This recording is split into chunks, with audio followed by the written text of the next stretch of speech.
Hello everyone, चला भेटूया आजच्या माझ्या छोट्याशा मिनी ब्लॉगमध्ये. आय होप तुम्हाला तो नक्की आवडणार, कारण माझ्यासाठी तर माझा दिवस खूप बोरिंग गेला. कारण मला असं वाटत होतं की कधी हेड मसाज करू आणि कधी नाही, कारण की खूप डोकं पेन होत होतं. मला काही सूचना असं झालं होतं. त्यानंतर माझी असिस्टंट मस्त क्लायंटचा वेट करत होती आणि काउंटरवरती मस्त बसलेलं होत्या हिशोब करत. फायनली क्लायंट आला आणि ते क्लायंटच्या कामाला लागले.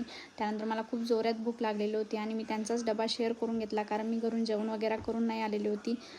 थोडं लवकरच आली, कारण की चाबी माझ्याकडे होती, त्यामुळे मीच आधी येऊन गेली होती. तर त्यानंतर म्हटलं असं बसून राहण्यापेक्षा स्टुडंटचे काहीतरी पॉईंट कवर करावे. त्यानंतर मी त्यांचे पॉईंट घेण्यासाठी रेडी झाले आणि पॉईंट वगैरे दाखवल्यानंतर मला घरी जायचं होतं. बाहेर निघाली तर बघते तर खूप जोरात पाणी चालू होतं. म्हटलं चला परत काहीतरी एक नवीन पॉईंट कवर करावा त्यांचा. तर मी त्यांचं फेस वॅक्स घेऊन घेतलं आणि माझं थोडं डोकं पेन होत होतं, तर मी केव्हाची वाट बघत होती हेड मसाज केव्हा करायचा, पण मी फायनली करून घेतला. त्यानंतर चहावाल्या काकांना बोलवलं आणि चहा वगैरे घेतली आणि चला आता घरी जाऊया. एक लेडीज मस्त रिक्षा चालवत होती, भारी वाटलं बघून. बाय.